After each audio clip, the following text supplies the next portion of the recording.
Om Swastiastu. Perkenalkan, nama saya Made Rucita Wadani, absen 29. Di sini saya ingin mempresentasikan antropologi. Materi yang saya bahas kali ini yaitu pengaruh pelapisan sosial dalam kehidupan masyarakat. Masyarakat di Indonesia dikenal dengan masyarakat multikultural atau sering dikatakan dengan istilah masyarakat majemuk. Kemajemukan itu dapat dilihat dari beraneka ragamnya suku bangsa yang mendiami pulau-pulau di Indonesia dengan adat istiadat, budaya, agama, bahasa daerah, dan ras yang berbeda antara suku bangsa yang satu dengan suku bangsa yang lainnya. Kemajemukan itu merupakan kekayaan yang tidak dimiliki oleh negara lain. Akan tetapi, tidak dipungkiri bahwa penggolongan sosial dalam dimensi vertikal dan horizontal mampu menyebabkan berbagai permasalahan sosial. Di dalam dimensi horizontal mencakup keterkaitan bersama kelompok-kelompok sosial yang berbeda, seperti etnik, bahasa, agama, keluarga, dan rasial di dalam kerangka loyalitas dan lembaga nasional. Nah, seperti yang telah dijelaskan tadi, bahwa penggolongan sosial adalah pengelompokan suatu masyarakat ke dalam kelas-kelas secara horizontal yang didasarkan atas unsur-unsur kehidupan sosial yang tertentu. Adapun ketimpangan yang diakibatkan oleh penggolongan sosial, yang pertama ada diskriminasi ras, profesi, dan jenis kelamin. Yang kedua ada etnosentrisme, yaitu suatu pandangan bahwa kelompok sendiri merupakan pusat segalanya, dan kelompok lain akan selalu dibandingkan dan dinilai dengan standar kelompok sendiri. Akibatnya timbullah prasangka buruk terhadap kelompok lain yang tidak sesuai. Yang ketiga ada disharmoni kehidupan agama. Adanya suatu fanatisme yang berlebihan akibat rendahnya toleransi beragama. Contohnya itu seperti peledakan bom-bom di tempat tertentu. Yang keempat, ada benturan kepentingan antar golongan yang mengarah pada terjadinya pertentangan dan terjadinya konflik akibat persaingan yang tidak sehat. Contohnya itu seperti benturan kepentingan antar partai politik yang memperoleh suara terbanyak dalam pemilu. Pelapisan sosial ini memberikan pengaruh yang beragam dalam interaksi antar warga masyarakat. Pengaruh pelapisan tersebut antara lain: 1. Terjadinya kesenjangan sosial. Di dalam masyarakat terdapat penggolongan secara vertikal, yaitu kelompok masyarakat yang lebih tinggi atau lebih rendah dibandingkan dengan kelompok masyarakat lainnya. Sistem pelapisan sosial atau stratifikasi sosial ini memuat lapisan-lapisan yang didasarkan atas tinggi rendahnya kedudukan yang menyebabkan kesenjangan sosial. Kesenjangan sosial ini atau perbedaan ini tampak pada berbagai bidang kehidupan, antara lain kesehatan.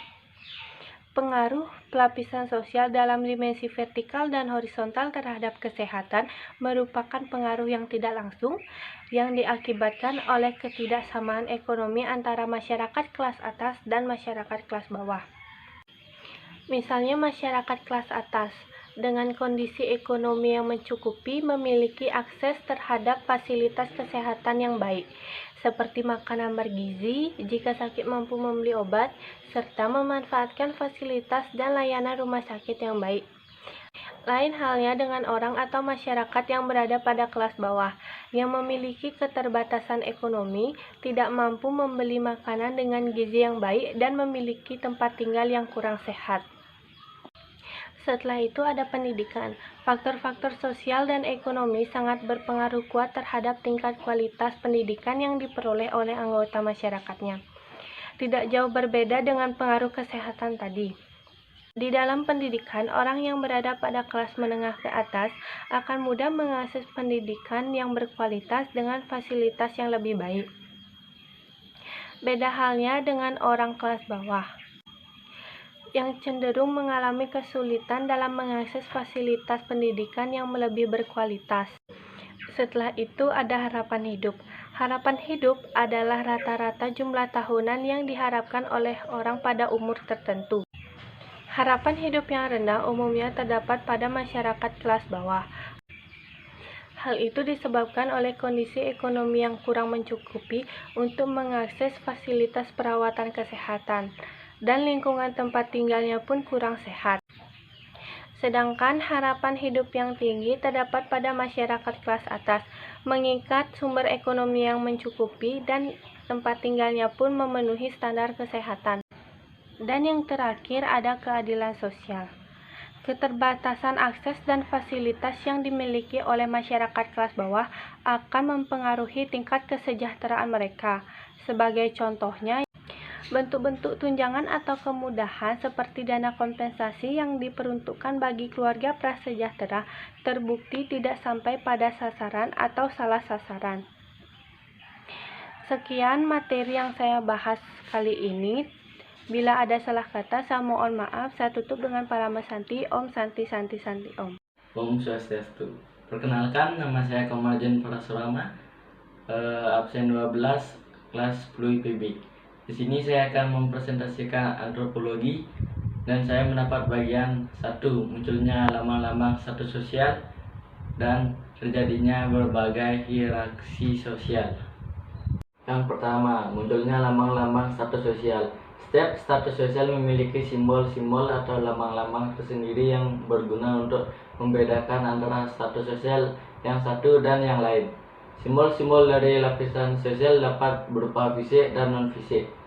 Simbol fisik misalnya perbedaan antara seragam yang dikenakan siswa, pakaian loreng yang disandang tentara, dan seragam PNS. Simbol-simbol tersebut dapat juga berbentuk perilaku. Sebagai contoh, seorang yang memiliki status sosial sebagai guru akan lebih dihormati dalam masyarakat. Yang kedua, terjadinya berbagai hierarki sosial. Hierarki terjadi pada setiap status sosial itu sendiri. Sebagai contoh, dalam struktur kepegawaian dapat penggolongan-golongan tertentu. Sekian dari saya tutup dengan penulisan. Om Santi Santi Santi. Perkenalkan, nama saya Kadek Wedanta Prita, dipanggil Weda. Saya nomor absen 9 dari kelas 10 BB dan saya perwakilan kelompok antropologi, yaitu kelompok 5. Nah, di sini saya dapat bagian 2 materi, yaitu mobilitas sosial dan penguasaan segmen-segmen besar dalam masyarakat. Oke, yang pertama, mobilitas sosial. Gerak sosial atau mobilitas sosial adalah perubahan, pergeseran, peningkatan, ataupun penurunan status dan peran anggotanya. Mobilitas berasal dari bahasa Latin, yaitu mobilis, yang berarti mudah dipindahkan. Dan sosial berarti perpindahan yang melibatkan seseorang atau kelompok yang berpindah dari lapisan satu ke lapisan yang lain. Misalnya, seorang pensiunan pegawai rendahan salah satu departemen beralih pekerjaan menjadi seorang pengusaha yang berhasil dan gemilang. Dan yang kedua, penguasaan segmen-segmen besar dalam masyarakat. Dalam kacamata stratifikasi sosial, warga masyarakat terbagi dalam 2 golongan atau lebih. Golongan yang satu lebih tinggi kedudukannya dibanding yang lain, termasuk juga golongan yang sering kali ditentukan hak-hak dan kewajibannya oleh golongan yang lain yang lebih tinggi kedudukannya. Sekian, terima kasih.